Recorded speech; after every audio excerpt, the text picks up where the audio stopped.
धार्मिक सुधार आंदोलन।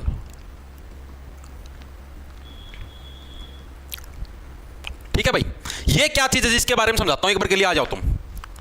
हैप्पी टीचर्स डे सर, अरे धन्यवाद भाई, मैं तो भूल ही गया था, सॉरी भाई। आज 5 सितंबर है भाई, और 5 सितंबर के अवसर पर भाई, शिक्षक दिवस के अवसर पर आप सभी को भाई शिक्षक दिवस की बहुत बहुत शुभकामनाएं। आपको जीवन में जिस भी किसी व्यक्ति से कुछ भी नई चीज सीखने को मिले तो एक तरीके से वही आपका शिक्षक या वही आपका गुरु होता है। चाहे आप किसी से साइकिल चलानी सीखते हो, चाहे मोटरसाइकिल चलाना, चाहे गाड़ी चलाना, जरूरी नहीं आप एजुकेशन जो पढ़ाई लेते हो सिर्फ वही शिक्षक होते हैं। आप कहीं से कुछ भी सीखते हो तो वही आपका गुरु होता है। आगे चीज समझ में, तो आप सभी को भाई शिक्षक दिवस की बहुत बहुत शुभकामनाएं, क्योंकि मैं भी आप लोगों से बहुत सारी चीजें सीखता हूं। ठीक है, ये बातें आप लोग एक्सपेक्ट कर रहे हो कि मैं कहूंगा, लेकिन मैं ये बात नहीं मानता। ठीक है जस्ट फॉर फन। इसी खुशी में सेटिंग करवा दो सर। बिल्कुल भाई बिल्कुल, तू जरूर आइए भाई, तेरी जरूर करवाएं सेटिंग। करें मैं स्टार्ट। राम राम जी सारे ना, मैं तेरा साथी मोहित पुनिया बताऊं सारे का जॉब स्टार के यूट्यूब चैनल पर भाई भरी दोपहरी में 3:15 बजे की शुभ समय के ऊपर आप सभी का प्रत्यक्ष स्वागत करता हूं। सुना दो क्या ज्ञान तैयार, जाओ फटाफट से। तो देखो भाई, हमारा जो मॉडर्न हिस्ट्री उसका एक चैप्टर हो चुका है। हमने बहुत सारे जो भी विदेशी परिंदे भारत के अंदर आए, पुर्तगाली आए, फ्रांस आए, डच आए, उनके बारे में मोटा मोटा हमने पढ़ा। अभी उनके बारे में और भी पढ़ना हमें। आप ये मत सोच रहे ना वो सौदा पूरा हो गया, वो सिर्फ चैप्टर 1 के अंदर जितनी चीजें दे रखी थी वो पूरी हुई है। अभी जैसे एक दो चीजें और भी रह रही हैं, थोड़ी डीप में एक दो आंदोलन थे, ठीक है, कर्नाटक आंदोलन, कर्नाटक का युद्ध, ये 2-3 चीजें और भी रह रही हैं, अभी वो भी करवानी बाकी है, वो अभी करवाऊंगा इस चैप्टर के बाद। ठीक है, तो अभी उस चैप्टर को कंप्लीट मत मानना, उसके अंदर बहुत सारी चीजें अभी बाकी पड़ी हैं। ठीक है, एक बार के लिए समझो मोटा मोटा हमारा कंप्लीट हो चुका है। उसके बाद हम लोग चैप्टर नंबर 2 स्टार्ट करने जा रहे हैं, जिसका नाम हमारा सामाजिक धार्मिक सुधार आंदोलन। पुराने समय के अंदर जो हमारा समाज था उसके अंदर कैसे क्या कुछ परिवर्तन करना है, जो हम लोग धर्म को मानते थे उसके अंदर क्या कुछ परिवर्तन हुआ, तो उन सारी चीजों को लेकर है अलग अलग आंदोलन हुए, अलग अलग चीजें हुई। इसी का नाम था सामाजिक धार्मिक सुधार आंदोलन। ठीक है, करें स्टार्ट भाई। धन्यवाद भाई, धन्यवाद। खरखोदा से तेज बारिश के साथ लाइव गीतिका। गीतिका भाई इधर तो बारिश नहीं आने लगी, हिसार में बिल्कुल तेज एचडी धूप निकली हुई भाई, सच में बहुत तेज धूप निकली हुई। अभी फिलहाल मैं खिड़की से बाहर देखने लग रहा हूं, ठीक है, बहुत तेज धूप निकली हुई है, गर्मी चुभने वाली धूप है। ठीक है सर, करवाने में कितना सर, लीगर करवाने में कितना, अरे कितना खर्चा था? लेजर हो है, लीगर को नहीं होता के कुकर के हो भाई, मन वो भाई अलग अलग हो यार, मन्ना के डॉक्टर पूछो यार। देखो भाई स्टार्ट करते हैं। तो सबसे पहले तो हम लोग बात करते हैं सुधार आंदोलन। कोई भी हमारे पास जो भी सुधार आंदोलन होता है, नहीं समाज को सुधारने के लिए जो भी हमारा आंदोलन होता है ना, उसके अंदर मेनली 2 टाइप की चीजें आती है, 2 टाइप के लोग होते हैं। कोई भी हमारा सुधार आंदोलन होता है उसके अंदर भाई, जैसे आप ये समझ लो बाल सुधार, यानी बच्चों को नहीं सुधारा। जब आप छोटे थे आपके मम्मी पापा आपके मारते होंगे, पाइपा के लंड भाई मार ले तो मेरी बहुत बुरी डाल तोड़िया करते हो। मैं करता बचपन में वाला वैदी, ठीक है, नोल वैद करी जाता, कोई किसी थप्पड़ मार दिया, कोई किसी मुक्का मार दिया, किसी का गलती धक्का ला गया पड़ गया, उसका हाथ टूट गया, मतलब इसी से मतलब बहुत कांड होए मेरा जीवन में। अब घर के पिट्टा कर दे मारा तो मेरे पापा पाइप को नहीं दी, पाइप पानी भरिया करा पीवा, पाइप ओवर डाली उस गेल पिट्टा करता भाई, थैड थैड नो मारिया करता पिंडिया पर पाछा नु करया करता, पाछा कचर कचर कचर नु करंट सा आया करता एकदम। ठीक है, अगर गराए को नु वाइपर ले रखा था नुए वो पानी बाहर सरकाने खातर। ठीक है, एक दिन तो भाई कुकर था बेरन में, किचड़ में साइकिल चलाने लग रहा था, बूंद आने लग रही थी, किचड़ में साइकिल गेल हो रहा भाई, सारा किचड़ में किचड़ हो गया, और धोला पजामा पहरा था जमा उससे दिन भाई, और धोला उड़ा जमा नु समझ ले भाई, जमा सारा किचड़ में किचड़ हो गया। घर आंदे मेरी मम्मी ने देखा यो क्या हाल हो रहा भाई, ऐसा बूंडा वाइप उस टाइम वो करने लाई रही, फ्रेश धोने लाई रही थी मेरी मम्मी, वो सारा किचड़ उसका पानी था वाइपर गेल, और वो वाइपर था था ऐसे मारे भाई, धैड़ धैड़ 3 दिन तो नील को नहीं गया, 7 पर 5-6 बजे नील हो रहे थे भाई। तो उसको बोलते सुधारना, यानी तुम गलत दिशा की तरफ जाने लगे, लत्ते कौन दोगा है, यो पजामा मैला कर लिया सारा का सारा, तो भाई जिद ये सोच पिटिया कर दे। तो सुधार आंदोलन था भाई। तो सुधार यानी कि एक तरीके से समाज को सुधारने के लिए जो आंदोलन चलाए गए थे, इसके अंदर मेनली 2 टाइप के लोग आया करते। एक तो आया करते सुधारवादी, जो वास्तव में समाज को सुधारना चाहते हैं। दूसरे आया करते पुनरुत्थानवादी, यानी जो पहले से जो चीजें चलती आने लग रही है उन्हीं चीजों को दोबारा से कंटिन्यू करना चाहते थे। यानी क्या था इसके अंदर हमारे 2 टाइप के लोग थे। एक तो कौन से थे? सुधारवादी, जो वास्तव में समाज के अंदर सुधार चाहते थे। दूसरे थे हमारे पास पुनरुत्थानवादी, पुनरुत्थानवादी भाई। ठीक है, 2 टाइप के लोग होते थे भाई।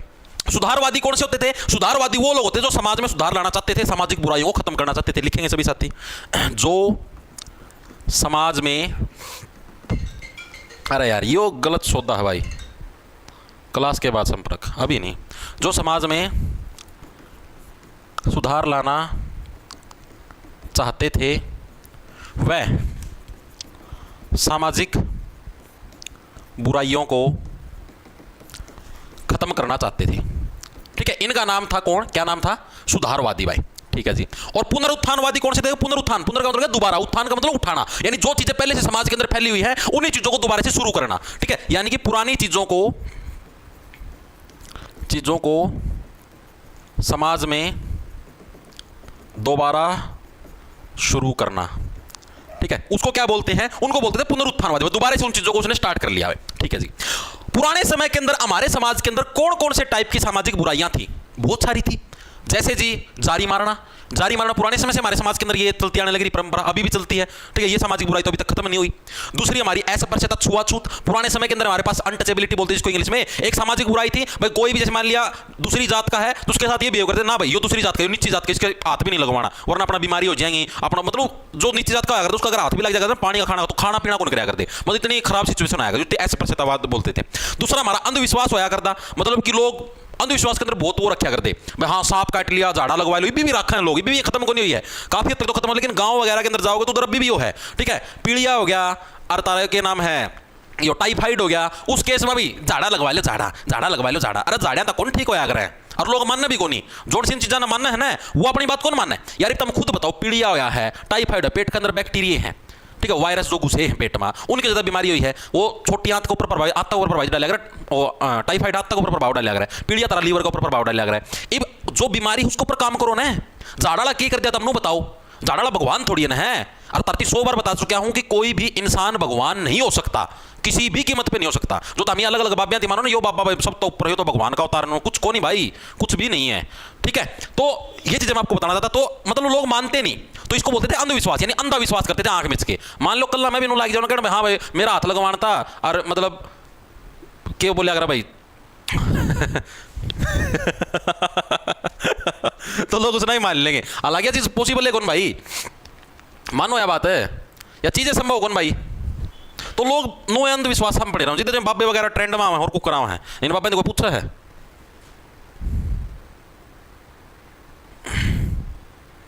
एक मिनट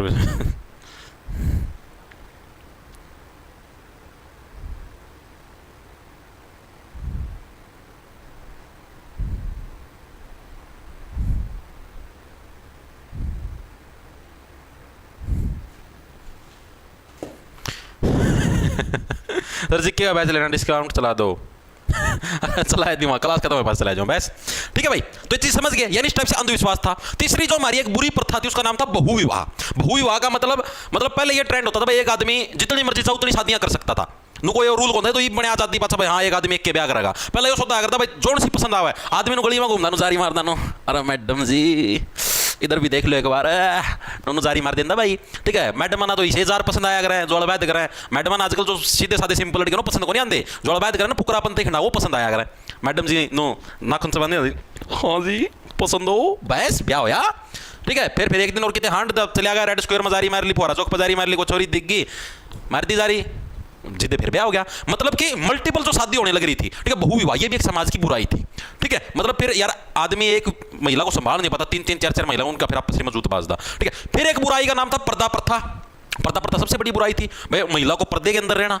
वैसे अगर आप देखो पुराने समय के हिसाब से जो वो चीज थी, देखो भाई ये आप लोग बोलोगे समाज के हिसाब से ऐसे वैसे ऐसे वैसे, मतलब मैं एक मेरे दिमाग में विचार है, मैं अपना एक विचार प्रस्तुत करना चाहता हूं आप लोगों के सामने। पर्दा प्रथा था ना, वो उस टाइम के हिसाब से सही था, जो उस टाइम था पुराना समय, वर्तमान के हिसाब से नहीं बताना, पुराने समय के हिसाब से सही था। क्योंकि उस टाइम जैसे ये मुगल शासक होया कर दे और होया कर दे, वो नोए हांडी जाया कर दे डक डक, कोई सूत्री लगाई दिखी जिसका ब्याह हो रहा हो उसने चक्की ले जाया कर दे, तो इसीलिए उस टाइम महिलाओं का मुंह ढकवाया जाता था, ताकि भाई कोई भी जैसे किसी और की बुरी दृष्टि उसके ऊपर ना पड़े, दुष्कर्म बलात्कार जैसे केस ना हो। ठीक है, इसलिए उनको भाई संभाल के रखने के लिए उनका मुंह ढकवाया जाता पुराने समय के अंदर। ठीक है, तो उस टाइम के हिसाब से वो चीजें सही थी, लेकिन वर्तमान में ऐसा कुछ है ही नहीं ना। वर्तमान में तो ना रेप वगैरह होते, ना बलात्कार वगैरह होता, ना कोई ऐसा सिस्टम में राजा वगैरह आया और मनपसंद की रानी चुक के ले गया। ठीक है, तो उस टाइम सिचुएशन अलग थी, तो वर्तमान में ऐसी कोई जरूरत नहीं है। ठीक है, और आखिरी जो वो थी, जो मेन कुरीति थी, जिसका नाम था बहुदेववाद। ठीक है, बहुदेववाद का मतलब लोग बहुत सारे देवी देवताओं को मानते थे, जो कि अभी भी मानते हैं। ठीक है, हालांकि मतलब बहुत सारे साइंटिस्ट हो गए जो भी हो गए, उन सबका एक ही चीज कहनी है कि भगवान एक ही होता है। ठीक है, आप उसको किसी भी फॉर्म के अंदर मान सकते हो, उनके अलग अलग रूप हैं। ठीक है, बिल्कुल ठीक है भाई। तो लिखेंगे सभी साथी, एग्जाम के अंदर प्रश्न पूछा जाता है कि समाज के अंदर सामाजिक बुराइयां कौन सी थी, सामाजिक बुराइयां थी कौन कौन सी, जो कि जिनके ऊपर आज हम लोग चर्चा करेंगे। तो सामाजिक बुराइयां जो हमारे पास पहली थी वो तो कौन सी थी हमारे पास, एक का नाम तो कौन सा था हमारा, जो सबसे बड़ी सामाजिक बुराई थी होती अस्पृश्यता। दूसरी थी हमारी सती प्रथा, ये भी आगे बताऊंगा सती प्रथा क्या चीज होती है, ये भी बड़ी खतरनाक सौदा था। ठीक है। तीसरा था हमारा, जैसे और भी कुछ लगा लो यार, सती प्रथा हो गया हमारा, और वो था अंधविश्वास हो गया, अंधविश्वास भी इसी के अंदर, बहु विवाह हो गया, बाल विवाह हो गया, ये सारे इसी के अंदर आते हैं। अंधविश्वास, बहु विवाह, बहु विवाह का मतलब बहू का ब्याह कर दिया है, बहु विवाह का मतलब मल्टीपल शादी, ठीक है। पांचवा हमारा एक पर्दा प्रथा हो गया। तो ये हमारी कुछ सामाजिक बुराइयां थी जो कि उस टाइम पुराने समय के अंदर समाज के अंदर फैली हुई थी, ठीक है जी। महिलाओं की स्थिति कैसी थी पुराने समय के अंदर? तो पुराने समय के अंदर महिलाएं मेनली 3 रीजंस की वजह से उनकी स्थिति खराब थी। लिखेंगे सभी साथी, महिलाओं की स्थिति 3 कारणों से खराब थी। कौन कौन से 3 कारण थे जिसकी वजह से महिलाओं की स्थिति खराब थी पुराने समय के अंदर? 3 जो मेन, जो बुरी प्रथाएं जो चलने लगी, जो स्पेशल महिलाओं को टारगेट करके बनाई गई थी। पहली का नाम था बहु विवाह, यानी कि मल्टीपल शादी होती थी, महिलाएं इसके अंदर दुख पाती थी, ठीक है जी। दूसरे नंबर पे आती है सती प्रथा। सती प्रथा, ठीक है। सती प्रथा का मतलब भी आगे समझाऊंगा। पुरुष की अगर मृत्यु होती है तो उसके साथ महिला को जिंदा जलाया जाता है, ये भी बहुत ही गलत चीज थी। तीसरी थी विधवा पुनर्विवाह, अलाउड नहीं था। कोई अगर महिला विधवा होगी तो उसकी दोबारा से शादी नहीं होगी, ठीक है, वो विधवा ही रहेगी पूरी उम्र, जो कि गलत था, बैन था, ठीक है। तो ये 3 मेनली सामाजिक बुराइयां थी जिसकी वजह से महिलाओं की जो स्थितियां थी पुराने समय के अंदर वो बहुत ही खराब थी, ठीक है जी। तो वर्तमान में मैं किस चीज के ऊपर बात करने में, महिलाओं की स्थिति सुधारने के लिए क्या क्या कदम उठाए गए, ठीक है। अब जो चीज पढ़ेंगे, अभी तक जो चीज पढ़ी ये था एक मोटा मोटा इंट्रोडक्शन, जो कि मैं भी आपको इस चैप्टर के अंदर पढ़ाऊंगा, ठीक है। इनसे कोई पर्सन बनना बहुत ही रेयर चांस है, लेकिन अब जो मैं चीज कराऊंगा इससे पर्सन तारा 100% बनेगा, ठीक है। आ जाओ आती रामो फटाफट। देखो पहला क्या, महिलाओं की स्थिति सुधारने के लिए क्या क्या कदम उठाए गए। महिलाओं की स्थिति सुधारने के लिए क्या क्या कदम उठाए गए। तो जो सबसे पहला जो कदम उठाया गया वो उठाया गया सती का उन्मूलन। पहला कौन सा हमारा, बहुत इंपॉर्टेंट है, रट लेना पक्का आएगा, सती का उन्मूलन। भाई सती प्रथा, पहली चीज तो सती प्रथा आप सभी को पता क्या होती है। पुराने समय के अंदर क्या, तो जैसे मान लिया ये अपनी क्लास में से कोई लड़का ले लो, प्रतीक, प्रतीक नाम का कोई लड़का है, मान लिया प्रतीक हो गया भाई, ठीक है। ये प्रतीक नाम का कोई नर है भाई, इसकी कोई मादा, कोई लड़की का नाम देखो कोई आई है, कानू यादव, चलो कानू ले लिया, कानू नाम की कोई लड़की है भाई, ठीक है। ये दोनों मान लिया हस्बैंड वाइफ बन गए, दोनों के चेहरे पे समाई लगी, थोड़े थोड़े शर्मा रहे हैं, गालों के ऊपर लालिमा आ गई, चलो कोई बात नहीं, ठीक है, अभी तुड़वाऊंगा तुम्हारा बंधन। और मान लो प्रतीक की मृत्यु होगी, ठीक है, एक दिन जारी मारने लग रहा था किसी लड़की के ऊपर, उस लड़की के भाई ने देख लिया और उसकी गोली मार दी, प्रतीक की होगी at the on the spot सीधी मृत्यु, ठीक है जी। तो अब जिस टाइम प्रतीक को फूकेंगे ना, यानी जलाएंगे चिता के ऊपर लिटा के, तो रूल ये था कि इस कानून को भी क्या है, इसके साथ जिंदा जलना पड़ेगा। हालांकि इसका कोई दोष नहीं है, फिर भी इसको इसके साथ जिंदा जलाया जाएगा, इसी चिता के ऊपर लिटा के, ठीक है। इसी प्रथा का नाम था सती प्रथा। सोचो पुराने समय की महिलाओं के साथ कितना अत्याचार था, ये बहुत ही गलत चीज थी भाई, ठीक है। तो ये था भाई मेनली सिस्टम सती प्रथा। तो सती प्रथा हर एक साथी के समझ में आ गई, ठीक है, वेरी गुड। मार दिया बेचारे को तो जिसे कहूं था मेरा जीना हुई उल्टा होगा ठीक है भाई। तो क्या था भाई, साल भी याद रखना 1829, ठीक है। अगर सती प्रथा दोबारा से करी तो तुम्हारे ऊपर लगेगा फाइन, 29 फाइन, फाइन का मतलब जुर्माना, ठीक है। अगर तुमने सती प्रथा को दोबारा से लागू किया तो तुम्हारे ऊपर लगेगा फाइन 1829, ठीक है जी। 1829 में क्या था, 1829 में राजा राम मोहन राय, आर का मतलब राजा राम मोहन राय, राजा राम मोहन राय के प्रयासों की बदौलत, भाई इन्होंने बहुत ज्यादा आंदोलन करे, बहुत ज्यादा मतलब कि सरकार को जगाने का काम किया, उस टाइम अंग्रेजों की सरकार थी, प्रयासों की बदौलत अंग्रेज जो गवर्नर था, अंग्रेज गवर्नर कौन था, विलियम बेंटिक, विलियम बेंटिक ने सती प्रथा पर बैन लगा दिया। यह बहुत ही इंपॉर्टेंट है, एग्जाम के अंदर हर साल आता है, बैन लगा दिया। मतलब चीज क्या, चीज समझ में आई या नहीं आई? चीज ऐसी है, देखो क्या है, एक तो तुम्हें साल याद रखना 1829 पक्का आता है एग्जाम के अंदर, 1829 सती प्रथा के ऊपर मतलब लगा दिया फाइन।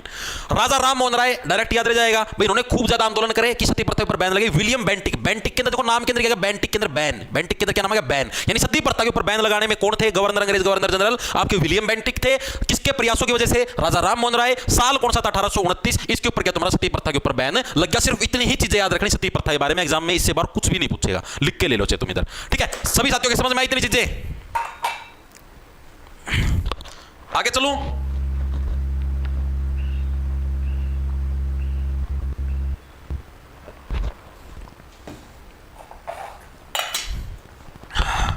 बताओ भाई क्या गया भाई?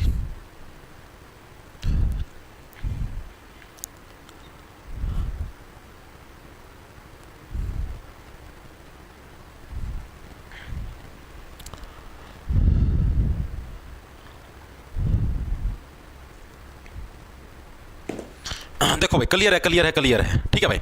आगे चलो। हाँ भाई देखो एक और चीज बता देता हूँ, जिन जिन साथियों ने बैच ले रखा है, चाहे जीके का ले रखा हो, चाहे कोई भी उसका ले रखा हो भाई, सीईटी ग्रुप डी का, सीईटी मेंस का जो भी है, उसके अंदर भाई मैंने टेलीग्राम का लिंक डाल दिया भाई। आप प्राइवेट टेलीग्राम ग्रुप से मतलब अटैच हो सकते हो भाई। जैसे कोई भी इन्फॉर्मेशन आती है ना भाई, कोई क्लास आज होगी या किसी क्लास की बाय चांस आज छुट्टी लगती है, या कोई भी मुझे पीडीएफ मैंने डाली है, कोई हैंड नोट्स या कुछ भी जो चीज मैं बताता हूँ वो मुझे टेलीग्राम ग्रुप के अंदर डाल देता हूँ कि हाँ ये चीज, तो उसको जरूर ज्वाइन कर लेना। बैच के अंदर जाओगे तो उधर आपको टेलीग्राम का ऑप्शन दिखाई देगा, ठीक है, तो उधर आपको शो हो जाएगा, ठीक है। जो बैच परचेज करते हैं सिर्फ उसी को शो होता है। आगे चलो भाई, पहली चीज समझ में आई। अब आता हमारे पास सेकंड नंबर पे आता है विधवा पुनर्विवाह।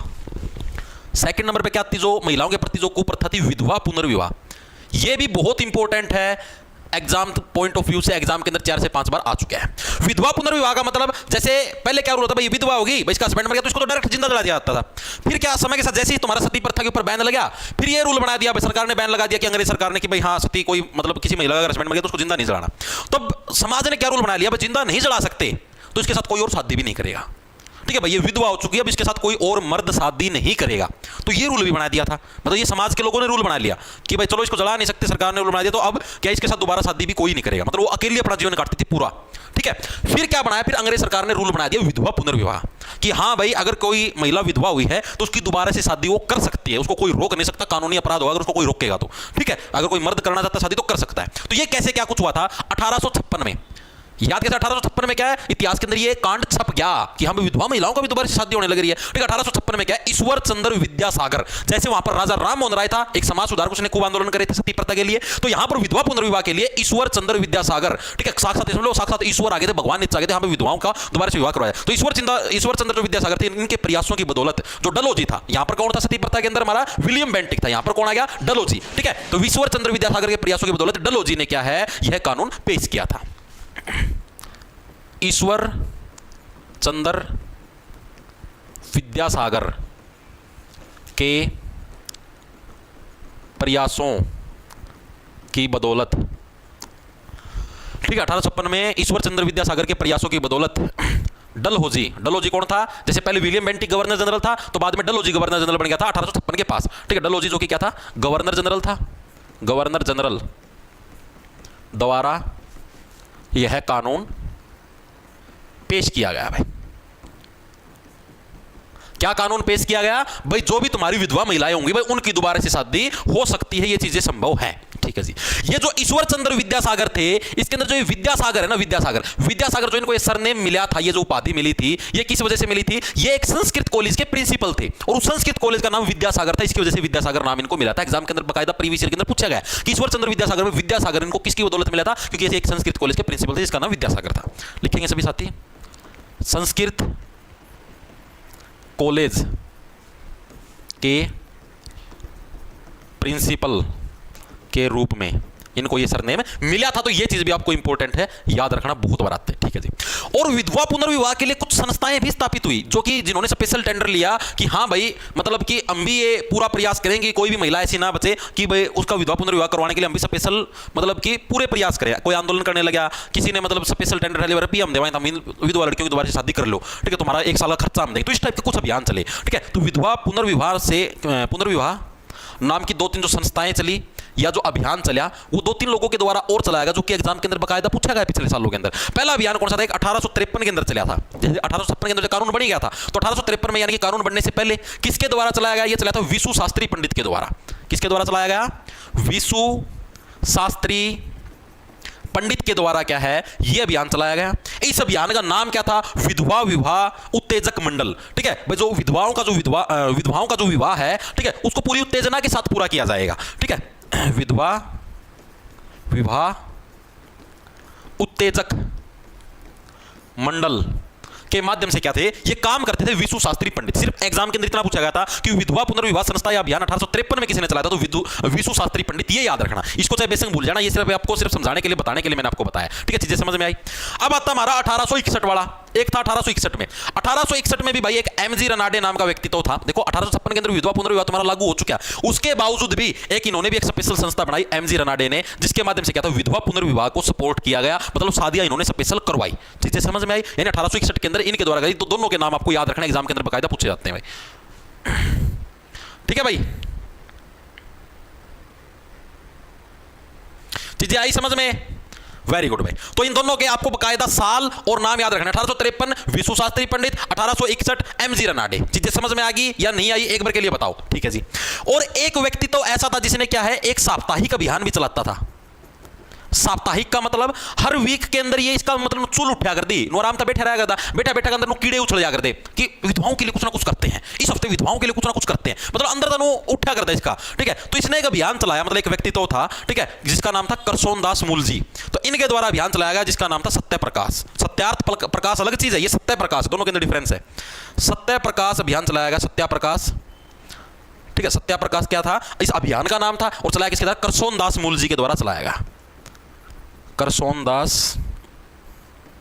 मूलजी के द्वारा ये अभियान चलाया गया। तो ये चीज भी याद रखना, ठीक है। तो विधवा पुनर्विवाह से रिलेटेड ये फैक्ट आपको याद रखने हैं, ये बहुत मोस्ट इंपोर्टेंट है, प्रीवियस ईयर के अंदर भी बकायदा पूछा गया है। 1861 में विधवा पुनर्विवाह के लिए किसने मेनली संस्था अभियान चलाए, तो एमजी रनाडे ने, ठीक है। बाकी 1856 के अंदर लागू हो चुका था, ईश्वर चंद्र विद्यासागर किनके प्रयास, गवर्नर जनरल कौन सा टाइम, डलहौजी था, डलहौजी के द्वारा लागू किए गए थे। तो ये चीजें बताओ, हर एक साथी के समझ में आई या नहीं है, एक बार के लिए कमेंट करके बताओ। सर दिल्ली पुलिस में एज कब तक की काउंट होगी, भाई अभी कुछ नहीं पता, जब तक नोटिफिकेशन नहीं आता भाई, वो अब डिपेंड करता है एसएससी के ऊपर। एसएससी कई बार जैसे 1 जुलाई के हिसाब से काउंट करती है, कई बार 1 जनवरी के हिसाब से, अब नोटिफिकेशन के बाद ही पता, बस आने वाला 5-10 दिन में नोटिफिकेशन। सर दिल्ली पुलिस में आएगा ऋतिक, हाँ भाई ऋतिक, एसएससी के सभी एग्जाम्स के अंदर आएगी ना चिक्के तो।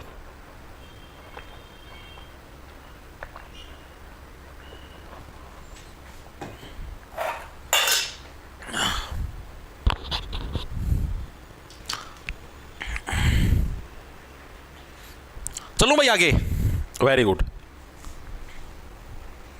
एक मिनट रुकियो भाई,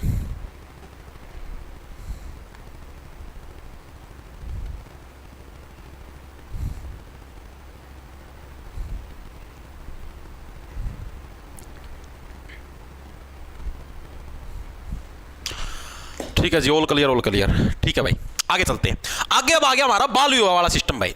बाल विवाह क्या सिस्टम है जी, जैसे आजकल के देखो, मैं इस बाल विवाह को सही मानता हूं भाई, बाल विवाह सही सिस्टम आया करता। देखो हर एक को अपने पर्सनल ओपिनियन रखने का अधिकार है, मैं अपना पर्सनल ओपिनियन बताने का, देखो ये मतलब कि गुस्सा हो जाओ तुम विवाह को समाज खराब करवा है, मैं सिर्फ अपना एक पर्सनल ओपिनियन बताऊं। क्यों, जैसे देखो पहले जो सिस्टम आया तो सही होया करता एक दृष्टि, अगर आप सोचा तो, जैसे मैं कई बार खाली बैठे हैं चीज मेरे दिमाग में विचार विमर्श कराया करूं मैं। आपने साइंस की किताब के अंदर पढ़ा, बायोलॉजी के अंदर क्या चीज पढ़ी आपने, कि जो महिलाएं हैं वो 12 से 13 साल की उम्र के अंदर जवान हो जाती हैं। जवान का मतलब समझते हो, जवान का मतलब ये है भाई उनके अंदर है जो एग रिलीज वाला जो सिस्टम है, एग बनना स्टार्ट हो जाता है। एग बनने का मतलब भाई वो एक तरीके से प्रजनन के लिए तैयार है। प्रजनन का मतलब समझ गए, मतलब कि बच्चा पैदा करने के लिए वो तैयार है अकॉर्डिंग टू साइंस, बायोलॉजी के हिसाब से भाई उसके अंदर एग बनने स्टार्ट हो जाते हैं, ठीक है जी। जो ये बात है महिला के लिए, साइंस के हिसाब से बताना लग रहा है, तुमने बायोलॉजी के अंदर खुद नहीं पढ़ा भाई, 12-13 साल की उम्र में भाई महिलाओं के अंदर मतलब बहुत सारे चेंज होते हैं, हार्मोनल चेंज होते हैं अंदर, मतलब ये चीजें स्टार्ट हो जाती हैं। जो पुरुष होते हैं, पुरुषों के अंदर हो जाता है 14-15 साल की उम्र में। जो लड़के थोड़े लेट जवान हुए हैं, 14-15 साल की उम्र में जवान होते हैं, कंधे चौड़े होने स्टार्ट हो जाते हैं, काख में बाल आएंगे, यो गुट्टू सा बाहर लिगड़ा हुआ है बटन, ठीक है, और मतलब आवाज मोटी होनी स्टार्ट हो जाएगी, मतलब पुरुषों के अंदर जवानी आनी स्टार्ट हो जाती है लगभग 14-15 साल की उम्र में। अब क्या होता है भाई, देखो मैं एक साइंटिफिक बात समझाता हूं। अब शरीर के अंदर हार्मोन तो बढ़ेंगे, भगवान ने बना रखा सिस्टम अंदर से अंदरूनी, और वो हार्मोन क्या है भाई, अब एक नर मादा की तरफ तो अट्रैक्ट होगा, बस सीधी सी बात है, अकॉर्डिंग टू साइंस। आप लगा हार्मोन बनने स्टार्ट हो गए तो तभी तो अट्रैक्शन स्टार्ट होता है विपरीत लिंग के प्रति। साइंस के अंदर पढ़ते हो आप लोग, 10वीं के अंदर आपने पढ़ी होगी, ठीक है। महिला पुरुष की तरफ अट्रैक्ट होगी, और तुमने कानून ऐसे बना रखे हैं तुम इनको अट्रैक्ट होने नहीं देते।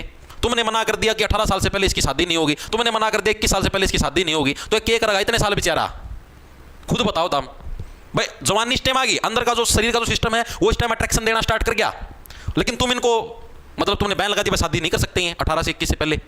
और अभी तो विचार विमर्श चलने लगा लड़कियों की 21 करेंगे, और खास बात 18-21 के होने में भी शादी नहीं होती, उसके बावजूद भी लड़का अपना कैरियर सेट करने लग रहा है, महिला कैरियर सेट करने लग रही है, ये कैरियर सेट करते रहते 30 साल की उम्र में शादी करते हैं। तब तक क्या करेगा आप खुद बताओ, शरीर क्या करेगा, शरीर तो डिमांड करने लग रहा है ना अट्रैक्शन की, लेकिन अट्रैक्शन मिलने नहीं लग रही, तो शरीर क्या करेगा। तभी तो ये समाज के अंदर इतनी घटनाएं होती हैं, इसीलिए तो होती हैं। अगर टाइम से इनकी शादी कर दे, इनके हार्मोन्स को कंट्रोल में कर लेंगे, ठीक है, तो ऑटोमेटिक सारी समाज की जो चीजें हैं अपने आप सुधर जाएंगी। आई चीज समझ में, तो उस हिसाब से मैं मानता हूं कि बाल विवाह पुराने समय के अंदर उस हिसाब से सही था, ठीक है। बाकी देखो भाई वो तो अलग अलग सरकारें आती हैं, रूल बनाती हैं, समाज बदलता है समय के साथ साथ। बाकी आप अपना सुझाव कमेंट में जरूर बताना कि हाँ भाई उस टाइम के हिसाब से चीजें सही थी या नहीं थी। मेरे को मतलब मेरा अपना पर्सनल ओपिनियन देना लग रहा है, मेरे को चीजें सही लगती है वो वाली जो बाल विवाह वाला जो सिस्टम आया करता। बाल विवाह मतलब नो कौन कहते भाई 5 साल की छोरी का ब्याह कर दो, या फिर मतलब कि 10 साल का छोरा ब्याह कर, नो मतलब एक जिस टाइम उनके अंदर वो चेंज होने स्टार्ट हो, लड़कियों की उम्र मिनिमम 14 साल हो, ठीक है, लड़कों की उम्र 17-18 साल हो, ठीक है, उस उम्र में कर देनी चाहिए मेरे हिसाब से, मेरा पर्सनल वो है, बाकी सबकी अपनी चॉइस होती है।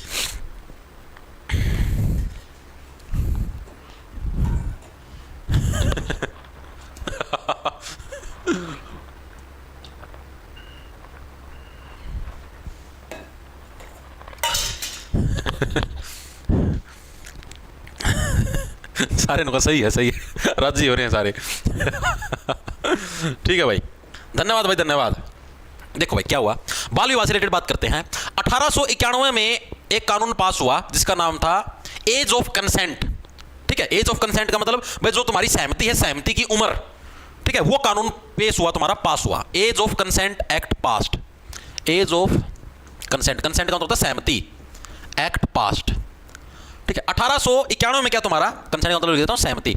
भाई तुम्हारी जो सहमति की उम्र वाला जो कानून है वो तुम्हारा पास होया। कब हुआ? 1891 के अंदर। किसके प्रयासों, जैसे अभी तक मैंने पढ़ा कि तुम्हारा ये सती प्रथा, राजा राम मोहन राय, तुम्हारा ये बाल कौन सा था, यो विधवा पुनर्विवाह ईश्वर चंद्र विद्यासागर के प्रयासों के बदौलत। तो ये किसके प्रयासों की बदौलत पास हुआ? ये BM मालाबारी। ये BM मालाबारी था, ये खूब माल ले रहा था। BM मालाबारी के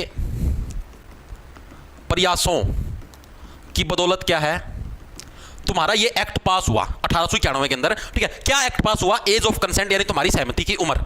इसके तहत रूल बना दिया गया, अंग्रेज सरकार ने रूल बनाया कि जो भी लड़कियां होंगी, लड़कियों की शादी की मिनिमम उम्र सेट कर दी 12 वर्ष। शादी की मिनिमम एज है वो तुम्हारी सेट कर दी, कितनी? 12 वर्ष की सेट कर दी। मिनिमम 12 वर्ष की अगर लड़की है तो उसकी शादी कर दो, कोई दिक्कत नहीं। कानून ने मतलब रूल सेट कर दिया, 12 साल से छोटी लड़की की शादी नहीं कर सकते, 12 तो करनी ही करनी पड़ेगी। एग्जाम के अंदर बकायदा आया हुआ प्रीवियस ईयर के अंदर कि एज ऑफ कंसेंट एक्ट तुम्हारा किस वर्ष पास हुआ? 1891 में। किसके प्रयासों की वजह से? BM मालाबारी के प्रयासों की वजह से। ठीक है, और इसके तहत क्या लड़कियों की शादी की उम्र कितनी कर दी? मिनिमम एज 12 वर्ष कर दी एज ऑफ कंसेंट एक्ट के तहत। ये बकायदा प्रीवियस ईयर के अंदर पूछा गया है।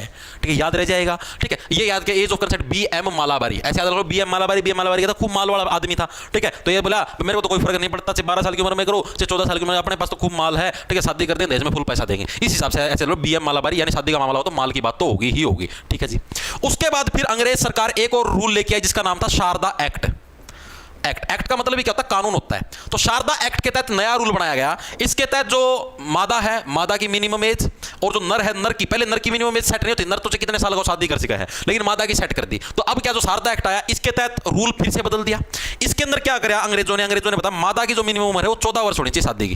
ठीक है, 1930 के अंदर आया था शारदा एक्ट, 1930 में। ठीक है, तो 1930 के अंदर ये रूल बन गया। अभी देखो रिसेंटली, आप ये समझ लो आज से मोटा मोटा 100 साल पहले, 95 साल पहले आज से रूल क्या था हमारा? रूल ये था हमारा मोटा मोटा कि भाई जो भी तुम्हारी मादा है, मादा की मिनिमम उम्र 14 वर्ष होगी, और जो नर है, नर की मिनिमम उम्र 18 वर्ष होगी शादी के लिए। फिर अपना देश आजाद होया, आजाद होते ही फिर रूल चेंज कर दिया, फिर बना दी इसकी 18 वर्ष, इसकी बना दी 21 वर्ष। इबागा नुका छोरियां की 21 करेंगे, छोरियां की 22-23 करेंगे, मत उनको इनकी उम्र 50-50 कर दो। ठीक है, छोरी की शादी करने की उम्र 40 वर्ष, छोरा की शादी करने की उम्र 50 वर्ष। ठीक है, मतलब कि जिस टाइम वो बित्तला फंक्शन ने काम करना बंद कर देगा ना, अंडे बनने बंद हो जाए, शुक्राणु बनने बंद हो जाए, उस टाइम की शादी करवाओ।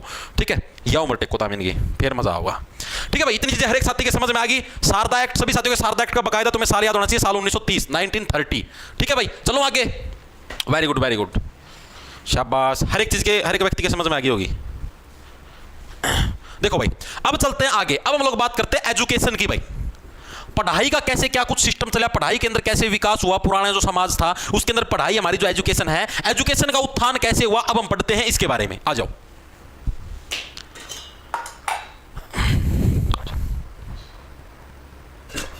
साव ना पानी तो पीने दो, डाकी हो।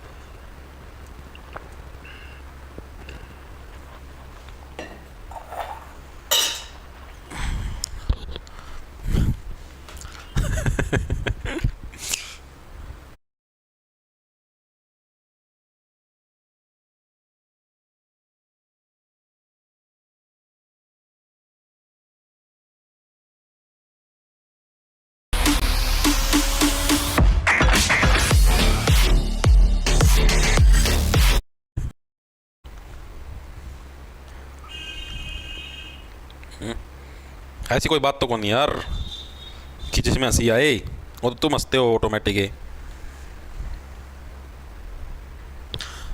ठीक है भाई, आप कहाँ थे महान आत्मा? कालू की लुगाई, कालू की लुगाई गोसे था पहले, मेरे के पंगे ना ले। चले आगे, आगे देखो, आगे चलते हैं। अब आते हैं हमारे एजुकेशन के ऊपर भाई। एजुकेशन का हमारे देश के अंदर विकास कैसे हुआ? तो एजुकेशन का विकास हमारे देश में ऐसे हुआ भाई, 1835 के अंदर भाई एक मैकाले मिनट नाम का सिद्धांत है। मैकाले कौन था? मैकाले उस टाइम हमारा वॉइसरॉय होता था भारत का, ठीक है, अगर सॉरी गवर्नर जनरल होता था भारत का। वॉइसरॉय वाली तो प्रणाली 1857 की क्रांति के बाद आई थी, तो उससे पहले क्या थे, गवर्नर जनरल होते थे। तो 1835 में मैकाले क्या था? गवर्नर जनरल था भाई, और वो एक रूल लेके आया जिसका नाम था मैकाले मिनट, ठीक है। इस रूल के तहत क्या था भाई, उसने इंग्लिश लैंग्वेज को प्रमोट करने के लिए मतलब स्पेशली रूल निकाला था, मैकाले मिनट। आप ये समझ लो, अगर एग्जाम के अंदर प्रश्न ये पूछा जाए कि भारत में अंग्रेजी शिक्षा का जनक कौन था, तो मैकाले था, ठीक है। काल था अपना खतरे से, लो भाई मैकाले क्या था? काल था, कहा मैं काल हूं, ठीक है। काल का मतलब मुसीबत था, अपना खतरा अंग्रेज, ठीक है। तो वो अपने लिए एक मुसीबत था। उसने क्या करा, उसने एक रूल निकाल दिया। रूल के अंदर ये जो मैकाले मिनट था, इसके तहत क्या था, उसने बोला कि स्पेशल इंग्लिश लैंग्वेज सिखाई जाएगी, और इंग्लिश क्या है, केवल अमीर लोग यहाँ पे सिखावाएंगे। जैसे मान लिया भाई एक स्पेशल चुनाव कर ले, हाँ भाई यो अमीर है, यो अमीर है, यो अमीर है, इन अमीर अमीर लोगों को सेलेक्ट करके इन यहाँ पे इंग्लिश सिखा देंगे, और फिर आगे ये जैसे मतलब कि और आपका परिवार में सिखा देंगे, आपके बड़का सिखा देंगे, और मतलब धीरे धीरे समाज में फिर आगे और कमजोर तबका के लोग आती वो वर्डिंग पहुंची जाएगी, ठीक, ऑटोमेटिक आगे आगे आगे पहुंच जाएगी। तो उसका नाम था downward filtration theory. Downward filtration theory का मतलब समझे? इसका मतलब ये भाई अमीर व्यक्ति वो चीजें सिखाएंगे, अमीर व्यक्ति फिर आगे अपने नीचे तबके को थोड़े बहुत वर्ड सिखा दे, वो फिर अगले तबके को थोड़े थोड़े वर्ड सिखा दे, मतलब इस तरीके से आगे आगे एजुकेशन फैलती रहेगी, ठीक है। तो एग्जाम के अंदर प्रश्न आता है कि अंग्रेजी का जनक किसको माना था भारत में, तो मैकाले को। चीजें समझ में आई? अब लिखेंगे इसके बारे में। 1835 में मैकाले मिनट नाम का सिद्धांत आया। इस सिद्धांत के अंदर क्या था? इसके तहत अमीर लोगों को इंग्लिश सिखाई गई,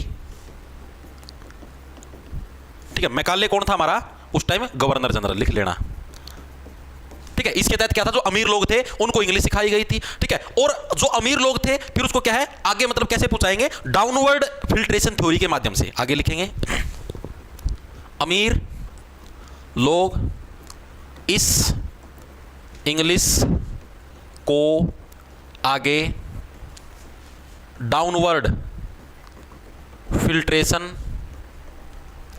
थ्योरी के माध्यम से पहुंचाएंगे, ठीक है। आगे कैसे पहुंचाएंगे? डाउनवर्ड फिल्ट्रेशन थ्योरी के माध्यम से। चीजें समझ में आई या नहीं आई? ठीक है। तो भारत में अगर पूछ ले तुमसे अंग्रेजी शिक्षा का जनक कौन सा था, क्या हुआ?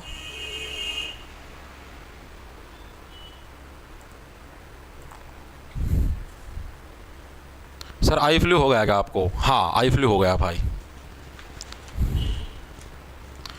मैकाले मैकाले मैकाले क्लियर है गुरुजी। नेक्स्ट चलो। Happy teachers day sir. Happy teachers day sir. मैं यूपी से हूँ और मुझे हरियाणवी लैंग्वेज बहुत अच्छी लगती है, इसलिए आपकी क्लास देखती हूँ। अरे अंजलि कुमारी थैंक यू, ज़रूर मारेंगे जारी जस्ट फॉर फन। देखो आगे क्या हमारा फिर क्या हुआ, जैसे इतनी चीज आगे तुम्हारे समझ में। अब भारत के अंदर एक प्रश्न आता, प्रीवियस ईयर के अंदर आया तुम्हारा, भारत के अंदर फादर ऑफ इंग्लिश एजुकेशन किसको बोला गया है? अब आप लोग बोले मैकाले को, कि मैकाले ही भारत के अंदर इंग्लिश भाषा का जनक है। लेकिन लेकिन लेकिन इसके अंदर दो चीजें होंगी। जिस टाइम ये तुम्हारी इंग्लिश एजुकेशन आई मैकाले के द्वारा, उस टाइम हमारे पास मतलब उसी टाइम ये समझो मैकाले ने पेश की थी, और थोड़े दिन बाद गवर्नर जनरल बदल गया था, वो आ गया था विलियम बेंटिक। तो इस तरीके से लागू हुई थी वो बेंटिक के टाइम पर। तो अगर आपसे एग्जाम के अंदर पूछ ले फादर ऑफ इंग्लिश एजुकेशन किसको बोला गया है? विलियम बेंटिक को। अगर इन केस ऑप्शन में विलियम बेंटिक ना हो, विलियम बेंटिक जिसने सती प्रथा के ऊपर बैन लगाया था 1829 के अंदर, अगर ऑप्शन में तुम्हारे पास विलियम बेंटिक ना हो तो आपको लगाना है मैकाले के ऊपर। चीजें समझ में आई? तो लिखेंगे सभी साथी, father of English education. English education का जो पितामह है वो किसको बोला गया है? वो बोला गया किसको? विलियम बेंटिक को है फादर ऑफ, विलियम बेंटिक को क्या है फादर ऑफ इंग्लिश एजुकेशन बोला गया, जो उस टाइम गवर्नर जनरल था, जिसके टाइम पे लागू हुआ। आया किसके टाइम पर था ये?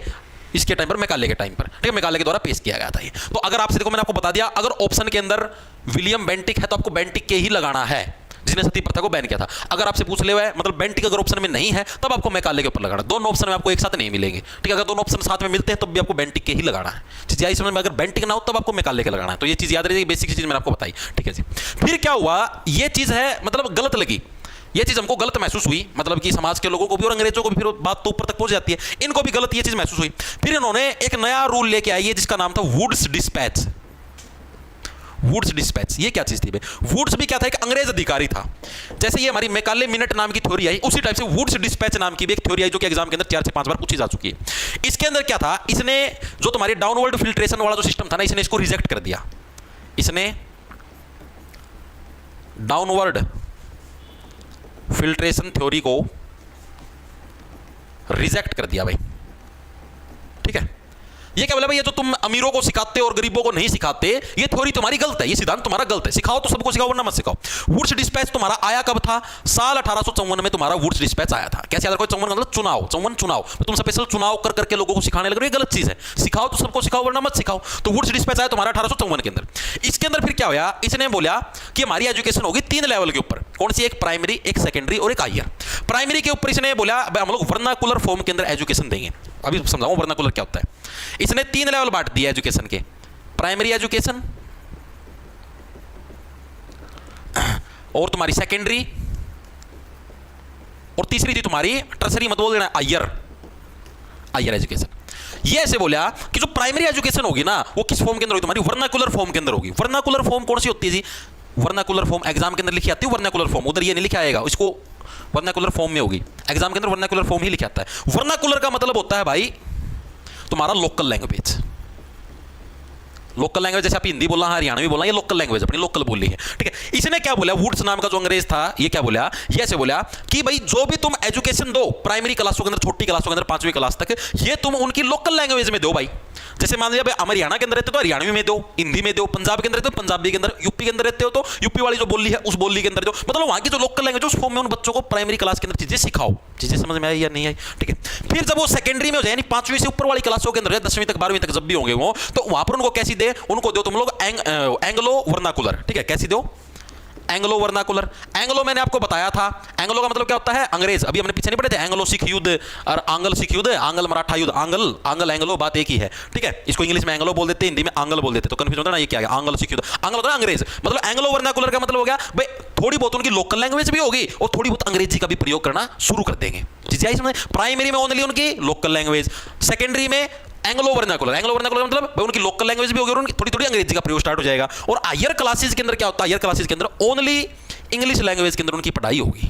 किसमें? ओनली इंग्लिश लैंग्वेज के अंदर। चीजें समझ में आई या नहीं आई? ठीक है, तो ये रूल बनाए थे किसने? वुड्स ने, जिनका नाम था वुड्स डिस्पैच। आप लोगों को अगर यकीन ना हो तो अपने मम्मी पापा से आप पूछ के देखना भाई, जिनके मम्मी पापा पढ़े हुए हैं, भाई अच्छी ग्रेजुएशन कर रखी है, +2 कर रखी है, ग्रेजुएशन कर रखी है, आप पूछना अपने मम्मी पापा से, या आपके आसपास कोई और अंकल आंटी हो, ताऊ ताई हो जो पढ़े लिखे हैं, उनसे आप पूछना कि आपने पहली बार ABCD सीखी कब थी, तब आपको बताएंगे। भाई मैं तो देखो मेरे लिए मम्मी पापा है, वो थोड़े बहुत पढ़े लिखे हैं, तो उनका हिसाब बताऊँ मैं, वो तो भाई मेरे तीनों में बताया करा, मैं मारती 6ठी क्लास से ABCD सिखानी स्टार्ट करी थी भाई। ठीक है, देखो मैं उनका हिसाब बताऊँ, बाकी आप देखो भाई किस हिसाब से कैसे, वो तो ऐसे बताया करा कि भाई हमको 6ठी क्लास के अंदर पहली बार ABCD सिखाई थी, मतलब 5वीं क्लास तक तो उनको ABCD सिखाई नहीं। आजकल तो आपको पता ही भाई, अपने टाइम पर तो ऐसा ही था भाई, नर्सरी क्लास से या पहली क्लास से ABCD सिखानी स्टार्ट कर देते थे। लेकिन पुराने समय के अंदर है, जिस टाइम अपने मम्मी पापा और बच्चे आया करते, तो उस टाइम क्या आया करता? 6th क्लास से ABCD सिखानी स्टार्ट कर देते। यानी कि इसी सिद्धांत के ऊपर सारी चीजें अभी तक चलती हुई आने लग रही है। यानी आजादी के बाद भी एंग्लो वर्नाकुलर के अंदर, मतलब इसी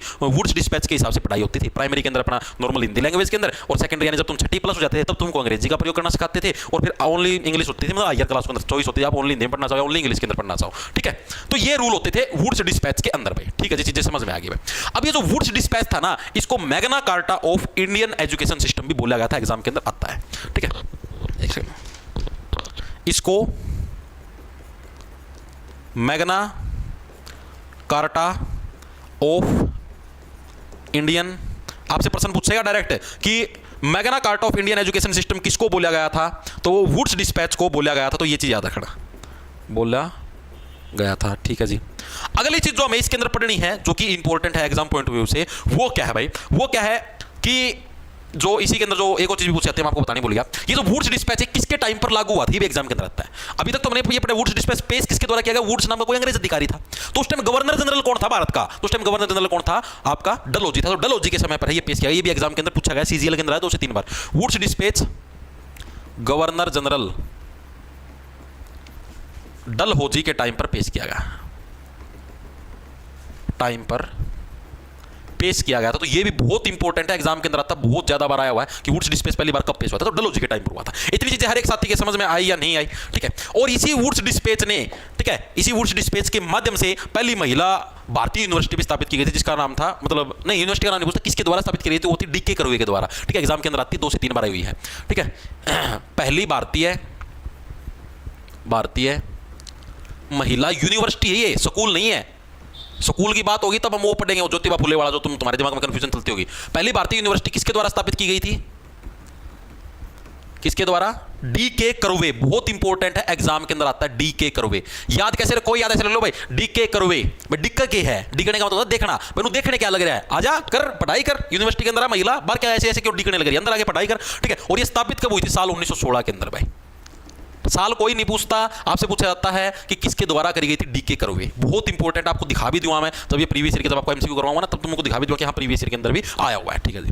वुड्स डिस्पैच ने 3 यूनिवर्सिटी खोलने की भी सिफारिश करी थी। 3 यूनिवर्सिटी खोलने की सिफारिश की थी।